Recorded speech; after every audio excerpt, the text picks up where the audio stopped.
नमस्कार, India first में आपका स्वागत है। मैं हूं ओम प्रकाश। पिछले बुधवार को पाकिस्तान में हाफिज सईद को नजरबंद किया गया है और लंबे समय से उस पर लगाम लगाने की बात होती रही है। भारत लगातार मांग करता रहा है और ऐसे में पाकिस्तान ने नजरबंद किया है हाफिज सईद को, जो लश्कर तैयबा का सरगना रह चुका है और अब जमात उद दावा नामक संगठन चलाता है, जिसके अलग अलग कई दूसरे संगठन भी है जो अलग अलग काम में शामिल हैं।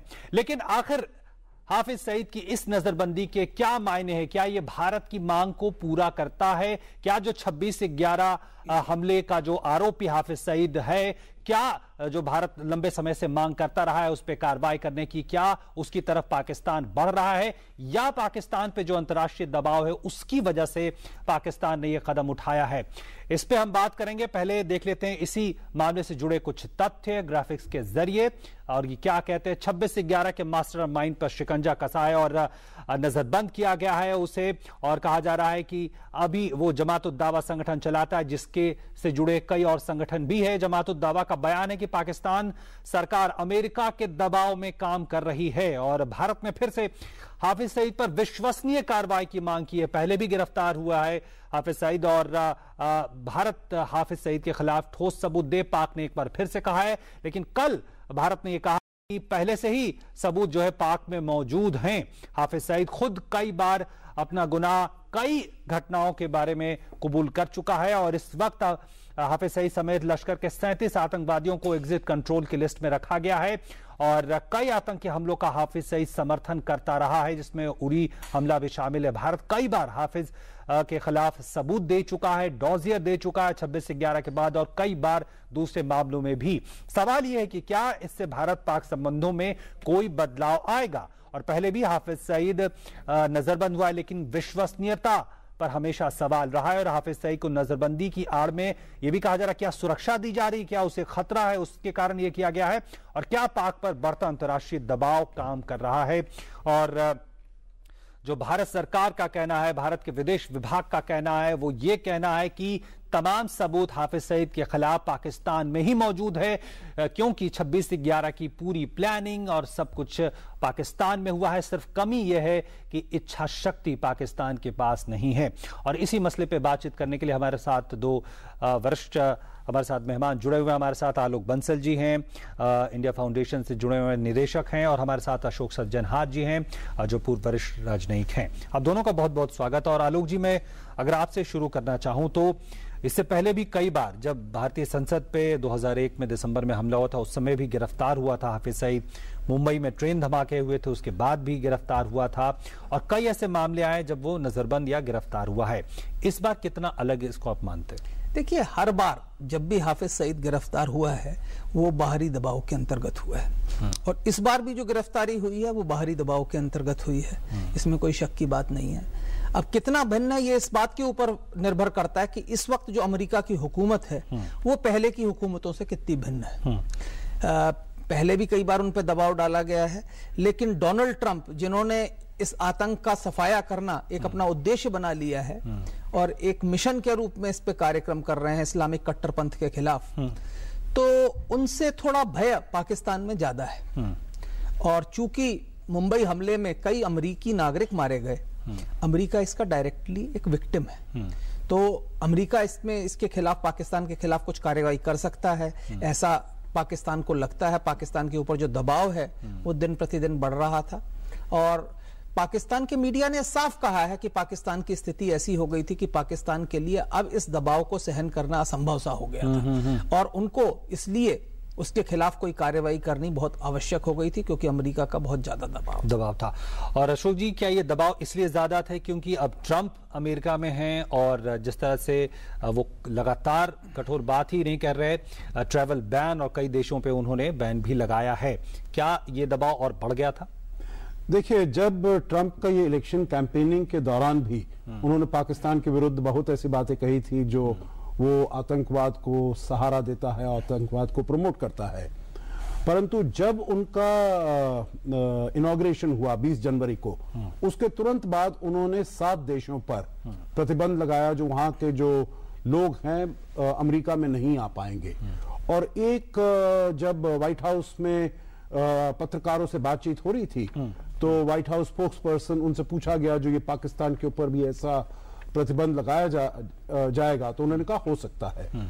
तो मेरे विचार से ये वाली जो बात व्हाइट हाउस से निकलकर आई है वो एक डायरेक्ट कॉज बन गया जो इन्होंने हाफिज सईद के ऊपर ये प्रतिबंध लगाया है, क्योंकि इन्हें ये लग रहा था जो अगर हम कुछ ये कदम नहीं उठाएंगे तो यकीनन हमारे ऊपर ऐसा कुछ कार्रवाई की जाएगी। और ये मेरे विचार से तो मैं ये कहूंगा इसको थोड़ा सा आगे ले जाते हुए जो थोड़ा समय अपने लिए उन्होंने और लिया है, क्योंकि जब जब उनके ऊपर दबाव पड़ा है, अब ये पहली बार जैसे आपने भी कहा, आलोक जी ने भी कहा, पहली मर्तबा तो हुआ नहीं है, ये एक्चुअली 5वीं मर्तबा है। 2002 में, 2006 में, 2008 में, 2009 में 4 बारी पहले इनको नजरबंद किया जा चुका है अपने ही घर में। और ये देखिए ये कैसी विडंबना है जो जब उनको गिरफ्तार कर भी लिया गया तब वो एक प्रेस कॉन्फ्रेंस दे रहे हैं और उनका जो वीडियो है वो रिलीज हो रहा है। ठीक है, तो वो सारा का सारा जो जिम्मेदारी है ये अमेरिका पर हाफिज सईद ने दी है और भारत के प्रधानमंत्री मोदी पर दी है, जो इनका क्योंकि अच्छा बन रहा है, साठगांठ है, तो यहां से मोदी जी ने उनको कहा है ट्रंप ने और वहां से दबाव आया है। ठीक है, परंतु मेरे विचार से यही बात हुई है जो उन्होंने कहा हमारे ऊपर भी प्रतिबंध लगाया जा सकता है। बिल्कुल, लेकिन पाकिस्तान के अधिकारी और ये कह रहे हैं कि उनका एक नेशनल एक्शन प्लान है, उसके तहत कार्रवाई कर रहे हैं और जो यूएन का रेजोल्यूशन है 1267 उसके तहत ये सारा कुछ हो रहा है। जी, उन्होंने देखिए जब अगर कुछ एक्सप्लेनेशन देनी है तो 1267 तो बहुत पुराना रेजोल्यूशन है, अब क्यों कार्रवाई करने की क्या बात होती है। और जो भी डॉसियर है, जो भी इसके दस्तावेज हैं, उनकी इन्वॉल्वमेंट के 2008 के बाद उनको सब दे दिए गए हैं। परंतु ये भी देखा जाए जो वहां की जो इन्वेस्टिगेशन टीम है, क्यों वहां पर उनके ऊपर जो केस चला उनके ऊपर कोई केस बना ही नहीं और उनको एकदम रिहा कर दिया गया। तो यानी कि जो पाकिस्तान ने इसको लिया है 2008 में भारत में जो मुंबई में हमला हुआ है, इसको बिल्कुल नॉन सीरियसली लिया है।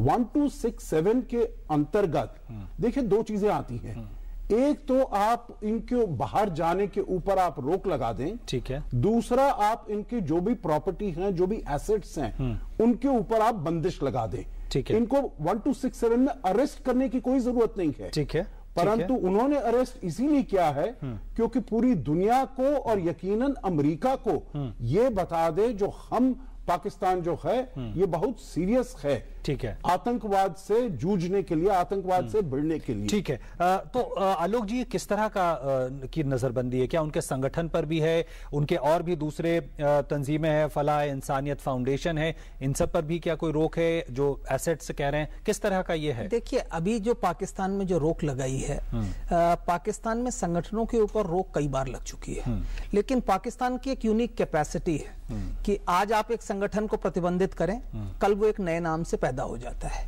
तो जब लश्कर तौयबा पे बैन लगा था तो जमात उद दावा का हुआ था। जैसे मैं आपको उदाहरण दूं, सिपाही साहिबा पाकिस्तान बैन हुई थी, जो सुन्नी कट्टरपंथी संगठन है, वो अहले सुन्नत वल जमात बन गई, बीच में उसके 3-4 अन्य नाम हुए। तो वैसे ही जमात उद दावा पे जब प्रतिबंध लगेगा तो एक नए नाम से पैदा हो जाएगी, फंड्स अपने आप ट्रांसफर हो जाएंगे। यहां मैं 2 चीजें और कहना चाह रहा था कि जैसे 1267 और इसकी बात की गई, पाकिस्तान ने कहा कि हमने अपने एक एक्शन प्लान के तहत कार्य किया, तो भारत तो काफी समय से इनको सबूत देता रहा है, कई बार इनसे निवेदन किया है कि भाई आप आतंकवादियों के खिलाफ वो करिए, कदम उठाइए, तभी हमेशा कहते थे कि अपर्याप्त सबूत हैं, कोई वो नहीं है। अब ये जो इन्होंने किया है, ये इसमें कोई शक की बात नहीं है, पाकिस्तान का आवाम भी जानता है कि ये जो है अमेरिकी दबाव के अंतर्गत किया है। और यहाँ एक चीज समझनी बहुत आवश्यक है कि जो पाकिस्तान का प्रबुद्ध वर्ग है, जो विशिष्ट वर्ग है, जो एलीट है, उनके सबके रिश्तेदार अमेरिका में है, चाहे शरीफ हो, चाहे जरदारीज हो, चाहे जो भी हो। और उनके लिए ये प्रतिबंध बड़ा ही विकट हो जाता है क्योंकि उनकी निजी जो इंटरेस्ट है वो बहुत बुरी तरह इफेक्ट हो जाते हैं। जी बिल्कुल बिल्कुल। और जिस तरह से भारत लगातार कहता रहा है कि सबूत पाकिस्तान में ही मौजूद है, लेकिन जो कमी है वो है राजनीतिक इच्छा शक्ति। यहां पर रुक रहे छोटे से ब्रेक के लिए, ब्रेक के बाद जब लौटेंगे तो इस पे चर्चा आगे बढ़ाएंगे।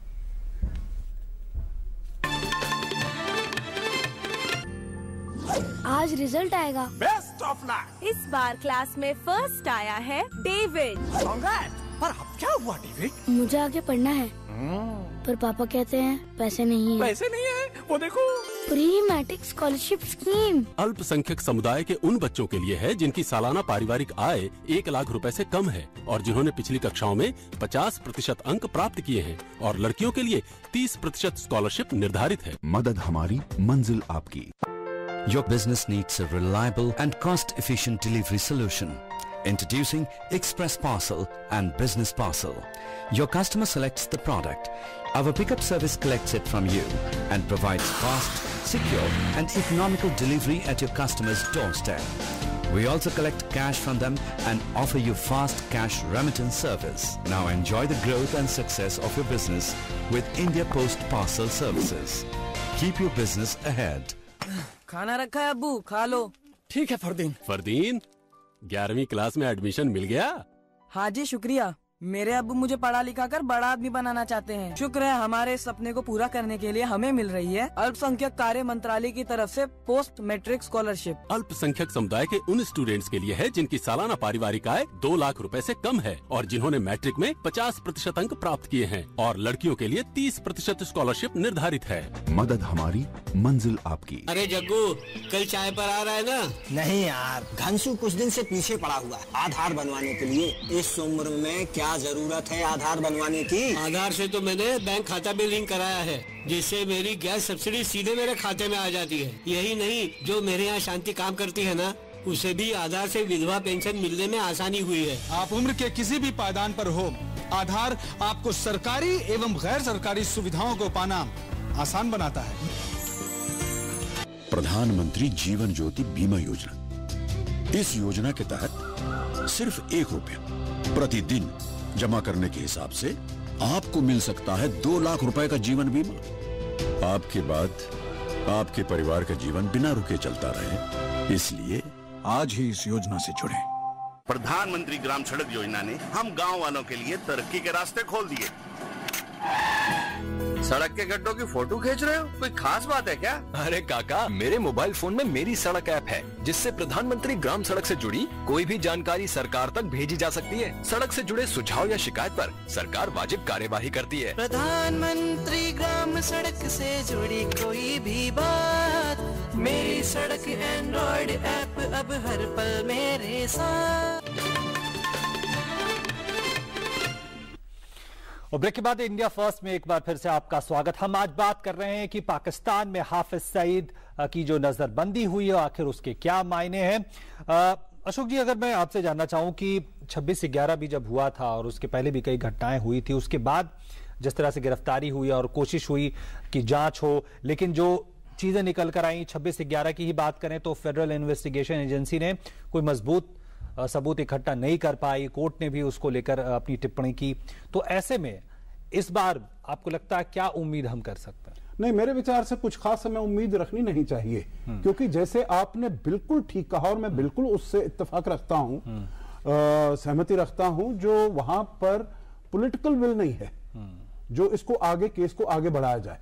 क्योंकि जब वहां पर कोर्ट में केस आया तो इनकी जो ये फेडरल इन्वेस्टिगेशन एजेंसी है, इन्होंने कोई तथ्य ही नहीं दिए, कोई सबूत ही नहीं डाले। तभी तो हाफिज सईद जब अपने उसमें वीडियो में कहते हैं, प्रेस कॉन्फ्रेंस जो उन्होंने किया है, इंटरव्यू जो दिया है, उसमें उन्होंने कहा है पाकिस्तान में कहीं भी मेरे विरुद्ध कोई एफआईआर नहीं है। तो जब कोई एफआईआर नहीं है, आप में ये आप पॉलिटिकल विल नहीं रखते हैं इस केस को आगे ले जाने की, तो मेरे विचार से इसमें कोई जो पहले जैसे हुआ है, 4 मर्तबा पहले जो हुआ है, अभी भी दुनिया की आंखों में धूल झोंकने के लिए ही ये वाला कदम उठाया है, जो हमको थोड़ा समय मिल जाएगा। अब आपको मालूम है जो चीन तो हमेशा कहता रहा है, जो और कुछ और देश भी कहते रहे हैं, जो पाकिस्तान स्वयं इसका विक्टिम है और बहुत सैक्रिफाइसेस इसको करनी पड़ी हैं। परंतु सब इन लोगों को यह भी देखना चाहिए जो वो विक्टिम है अपनी पॉलिसीज का, अपनी नीतियों का। ठीक है, बाहर से कोई इसके ऊपर ऐसा नहीं आ रहा है। ठीक है आलोक जी, लेकिन जब पाकिस्तान खुद ही कहता है कि हम आतंकवाद के शिकार हैं, चीन भी कहता है कि बहुत कुर्बानियां दी है पाकिस्तान ने, लेकिन जो जैसा कि अशोक जी कह रहे हैं और भारतीय विदेश मंत्रालय ने कहा कि इच्छा शक्ति की कमी है, ये इच्छा शक्ति की कमी क्या दिखाता है? क्या नॉन स्टेट एक्टर वाली जो बहस है वो फिर से सामने आती है, या क्या आपको लगता है? देखिए, पाकिस्तान के अंदर जो राजनीतिक इच्छा शक्ति की जो कमी है उसका महत्वपूर्ण कारण यह है कि पाकिस्तान का जो एस्टेब्लिशमेंट है, विशेषकर जो उनका सुरक्षा चक्र है, उसने एक ऐसी नीति को अपना आधार बनाया है अपने देश की सुरक्षा चक्र का, जिसमें कट्टरपंथ को बढ़ावा दिया जाता है। और पाकिस्तान ने इस तरीके की जितनी भी तंजीमें हैं उनको बढ़ावा दिया है, और ये तंजीमें सिर्फ भारत में ही नहीं बल्कि अफगानिस्तान और नहीं, इसका क्या मतलब है कि वहां की राजनीतिक सरकार ने या सेना ने? देखिए, सेना ने और काफी हद तक राजनीतिक कुछ शक्तियों ने भी, अगर आप देखें आज की तारीख में, तो नवाज शरीफ की जो पार्टी है, हालांकि नवाज शरीफ खुद भारत से बेहतर संबंधों के इच्छुक रहे हैं, लेकिन उनकी पार्टी के अंदर कई ऐसे तंत्र हैं जो कट्टरपंथी शक्तियों के साथ जुड़े हुए हैं। नवाज शरीफ ने खुद अपनी पिछले शासन में शरिया कानून लाने की कवायद की थी। तो आप इमरान खान को देखिए, तो शुरू में आए थे तो वो एक सॉफ्ट तालिबान के रूप में ही आए थे, तालिबान का पूरी तरह से समर्थन कर रहे थे। तो कई राजनीतिक शक्तियां आज भी, अगर आप धार्मिक शक्तियों को देखें, जमाते इस्लामी वगैरह को देखें, तो वो हर कोई कट्टरपंथी शक्तियों को समर्थन कर रहा है। यहां तक कि जब सिंध की सरकार ने एक कानून लाया कि बच्चों का धर्म परिवर्तन नहीं हो सकता 18 साल की उम्र से पहले, तो जमाते इस्लामी ने उसका विरोध किया। यहां तक कि नवाज शरीफ की पार्टी ने उसका विरोध किया, और अब सिंध की सरकार को अब उसको होल्ड पे रखना पड़ा है। तो राजनीतिक शक्तियों के अंदर कट्टरपंथी ताकतों से जो मुकाबला करने की जो शक्ति है, वो काफी हद तक राजनीतिक इच्छा शक्ति की कमी है। और यही हम देख रहे हैं कि अभी जो है 5 ब्लॉगर्स को उन्होंने एजेंसीज ने पिकअप कर लिया बिना किसी अरेस्ट वारंट के, बिना किसी वेस्टर्न एजुकेटेड थे, और अब जब उनको छोड़ दिया गया है तो 2 दिन बाद उनके ऊपर ब्लास्फेमी का चार्ज ठोक दिया गया है। जबकि ये मानना है कि ब्लास्फेमी का चार्ज जो है इतनी आसानी से नहीं हो सकता, उसके लिए किसी उलेमा का वो सपोर्ट चाहिए, कुछ होना चाहिए। ठीक है। अशोक जी, इसमें जो जिस तरह से अंतर्राष्ट्रीय राजनीति बदल रही है, ट्रंप का आना और ये तमाम तरह की बातें, ऐसे में आपको लगता है कि जो अंतर्राष्ट्रीय स्तर पे भारत जो लगातार कूटनीतिक पहल करता रहा है, एक पाकिस्तान को लेकर जो एक मैंडेट बनाने की बात है, उसको आप कहां मजबूत होता हुआ या कैसे देखते हैं उसको? उसमें मैं देखता हूं, जो देखिए, जब हम बात करते हैं प्रेसिडेंट ट्रंप के आने की, तो हमारे जो द्विपक्षीय रिश्ते हैं भारत और अमेरिका के, वो तो मेरे विचार से आगे बढ़ेंगे ही, अच्छे होंगे। परंतु अगर हम आतंकवाद और हमारे जो पड़ोसी के साथ उनके जो रिश्ते हैं अमेरिका के, तो पाकिस्तान के साथ देखा जाए, या उन्होंने कहा है रेडिकल इस्लामिक टेररिज्म को मैं एकदम पूरी दुनिया से खत्म कर दूंगा, तो ये, और ये कहते भी आए हैं। तो ये जो आतंकवाद पर है, ये भारत और अमेरिका मेरे विचार से दोनों एक तरफ हैं, एक ही पेज पर हैं, जैसे कहते हो, हमारी बहुत ही सोच इसमें मिलती है। और भारत इसके लिए पिछले कितने सालों से इसको आगे लेकर आया है, परंतु पिछले 1 साल से देखा जाए, G20 में जब प्रधानमंत्री गए थे, या ईस्ट एशिया समिट में गए, या यहाँ पर जब ब्रिक्स समिट हुआ, तो हर मौके पर जब भी होता है, और सबसे आखिरी तो था ये हार्ट ऑफ एशिया में, तो हर जगह हमने पाकिस्तान जो आतंकवाद को इतना सहारा दे रहा है उसके विरुद्ध हमने कहा। और मेरे ख्याल से, विचार से, अब जो अमेरिका में सरकार आई है वो भी इसके बारे में बहुत ही ठोस कदम उठाना चाहती है। तो हमारे दोनों में बहुत तालमेल है। ठीक है आलोक जी, एक जो हम बात कर भी रहे थे कि जो वहां की सेना, राजनीतिक सरकार और अलग अलग जो संगठन है, धार्मिक संगठन, राजनीतिक संगठन भी, उनके बीच में किस तरह का नेक्सस है। एक बात अभी हाफिज सईद की नजरबंदी से संबंधित ये आ रही है कि उनको पाकिस्तानी तालिबान से खतरा है, और उसके मद्देनजर भी इस तरह के कदम उठाए गए। कितना दम लगता है आपको? देखिए, पाकिस्तान के अंदर क्या है कि कट्टरपंथी संगठनों के बीच में आपसी तालमेल रहा है, और साथ ही साथ अंतर्विरोध भी रहा है, क्योंकि जितनी ही कट्टरपंथी विचारधारा होगी, वो टॉलरेंस फॉर एम्बिग्विटी नहीं होता। तो थोड़ा भी अगर भिन्नता होगी तो उसको लोग स्वीकार नहीं करेंगे, और इसी के कारण हम देख रहे हैं, इस कट्टरपंथी विचारधारा के कारण पाकिस्तान में शिया और सुन्नियों में कॉन्फ्लिक्ट हो रही है, सुन्नियों के अंदर देवबंदी बरेलियों में हो रही है, यहां तक कि मिलादुन नबी के जुलूस पे लोग गोलियां चला रहे हैं। तो ये क्या है कि कट्टरपंथी जब विचारधारा हो जाती है तो आदमी अपनी विचारधारा से जरा सा भी डेविएट करने के लिए तैयार नहीं होता। और हो सकता है कि, लेकिन अभी तक ऐसी कोई open credible threat Hafiz Saeed को नहीं दिख रही थी कि उसको तालिबान से खतरा है। पाकिस्तान की सरकार को जरूर जो तहरीके तालिबान पाकिस्तान है उसके साथ उनका जंग चल रही है, ज़रबे-ए-अद जो उत्तरी वजीरिस्तान में खत्म हुई है, लेकिन उसको कंटिन्यू किया जा रहा है, तो उसके खिलाफ तालिबान ने कई बार कोशिशें की हैं हमला करने की, और बीच बीच में करता रहता है। पर हाफिज सईद को खतरा है, ऐसा सुनना तो ये कुछ थोड़ा बड़ी मुश्किल सी बात लगती है हजम करने के लिए, और हो सकता है दुनिया को दिखाने के लिए या अंदरूनी आवाम को दिखाने के लिए, क्योंकि पाकिस्तान की सरकार के लिए थोड़ा मुश्किल हो रहा है कि अपने आवाम को ये बताए कि वो अमेरिकी दबाव में आकर ये काम कर रही है। ठीक है, छोटा सा आप कुछ जी, केवल अमेरिकी दबाव नहीं, भारत के दबाव से भी वो ऐसा कर रहा है, तो मेरे ख्याल से उनके लिए, उनके ऊपर ये दबाव है जो भाई कैसे, और कितने सारे प्रोटेस्ट और डेमोन्स्ट्रेशन हैं पाकिस्तान के शहरों में। परंतु मैं एक इसके बारे में जो कहना चाहता था, जो अभी तक तो नहीं था, परंतु अगर हाफिज सईद को अंदर रखा जाता है तो तब इनके बीच में अंतर्विरोध और बढ़ने की आशंका है। ठीक है, ठीक है, बिल्कुल। यहाँ पे हम रुक रहे हैं एक और छोटे से ब्रेक के लिए। ब्रेक के बाद जब लौटेंगे तो चीन की भूमिका इस बीच में क्या है, क्योंकि हम जान रहे हैं जिस तरह से यूएन में बार बार पाकिस्तान की तरफ से बोलने वाला चीन लगातार सामने आता रहा है उस रूप में। आगे देखेंगे।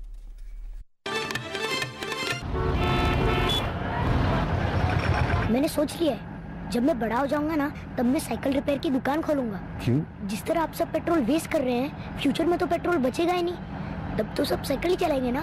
खुद ही सारा पेट्रोल खत्म करेंगे या कुछ अपने बच्चों के लिए भी छोड़ेंगे? प्लीज कम से कम सिग्नल पे तो इंजन ऑफ कीजिए। पीसीआरए का एंड्रॉइड ऐप डाउनलोड करें और ईंधन बचाने के उपाय जानें। पेट्रोलियम संरक्षण अनुसंधान संघ, पेट्रोलियम एवं प्राकृतिक गैस मंत्रालय, भारत सरकार द्वारा जनहित में जारी। सफलता के लिए चाहिए एक संकल्प। जीएसटी, कई करों की जगह एक कर। सफलता के लिए चाहिए सुगमता।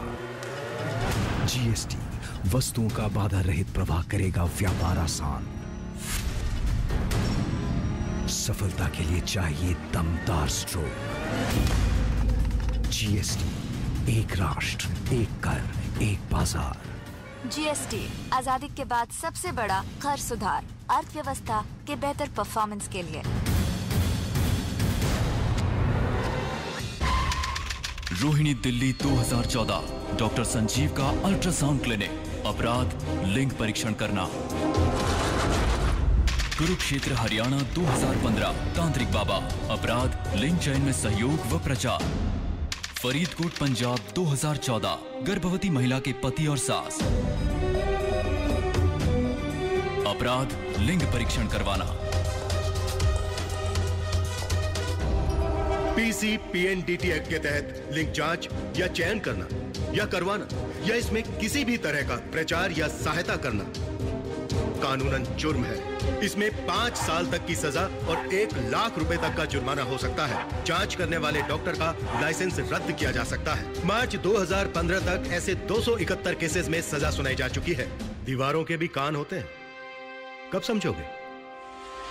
जेल जाने के बाद। लिंग चयन के विरुद्ध आवाज उठाएं, अपने जिला अधिकारी को तुरंत सूचित करें। Petroleum products will not last forever. There is an urgent need to conserve these scarce resources like diesel and fuel by adopting good driving habits, better maintenance of vehicles, by use of public transport instead of own vehicles. So friends, let us contribute in saving the fuel and help the nation. Download the PCRA Android app to know more about saving fuel. Issued in public interest by Petroleum Conservation Research Association, Government of India. फिर से आपका स्वागत है India first में। हम बात कर रहे हैं कि पाकिस्तान में जिस तरह से हाफिज सईद को नजरबंद किया गया, उसके मायने क्या हैं। आलोक जी, हमारा समय लगभग खत्म हो रहा है। इस बीच में खबर यह आ रही है कि चीन के काउंटर टेररिज्म के प्रभारी जो राजनयिक हैं वो पाकिस्तान जा रहे हैं। इस खबर पे और ये कि जिस तरह से हम देखते रहे हैं मसूद अजहर के मामले को लेकर चीन की भूमिका, इस पूरे नजरिए में पाकिस्तान अगर घिर रहा है तो चीन की कहां भूमिका देखते हैं? देखिए, चीन ने मसूद अजहर के मामले में पाकिस्तान का काफी बचाव किया है, पर इससे पहले चीन में भी कई आतंकवादी घटनाएं हुई हैं। और आपको याद होगा कई साल पहले जब काशगर में ब्लास्ट हुए थे तो DGISI को तुरंत समन किया गया था बीजिंग, और अगली फ्लाइट से उनको बीजिंग जाना पड़ा था। तो चीन जानता है कि पाकिस्तान के अंदर जो आतंकवादी तत्व हैं उनके जो स्टार हैं वो जिंजियांग में जो ETIM, East Turkistan Islamic Movement है, उससे जुड़े हुए हैं। और कई बार तालिबान की जो वेबसाइट्स हैं उस पे ETIM के बारे में आया है, इनके अलकायदा और तालिबान के साथ तार जुड़े हुए हैं। और अभी जो चीन के जो पदाधिकारी आ रहे हैं वो इसी समस्या के बारे में पाकिस्तान के अधिकारियों से सवाल करने वाले हैं कि जिस तरीके की चीज चल रही है आप उसके खिलाफ क्या कदम उठा रहे हैं। और मेरे ख्याल से अब चीन भी पाकिस्तान को ये बताना चाह रहा है कि उसके लिए भी आगे ज्यादा समय तक मसूद अजहर के मामले में पाकिस्तान का समर्थन करना मुश्किल हो जाए। अमेरिका को भी आश्वस्त करना पड़ेगा कि वो आतंकवाद के खिलाफ किस तरह की कार्रवाई उठा रहा है, क्योंकि हम देखते रहे बार बार कांग्रेस में इस पे बहस होती रही है और जो फंड देने की बात है उस पर भी कई बार बहुत विरोध हुआ है। जी बिल्कुल, परंतु मेरे ख्याल से वहां पर यूएस कांग्रेस में तो उनको बहुत सपोर्ट मिलेगा जो आतंकवाद के विरुद्ध जो वो कदम उठाएंगे। और ये भी देखा जाए जो दोनों हाउस ऑफ रिप्रेजेंटेटिव्स और सेनेट में रिपब्लिकन्स का मेजॉरिटी है, बहुमत है, और वो तो उनको राष्ट्रपति ट्रंप का उसमें साथ देने की पूरी उम्मीद है।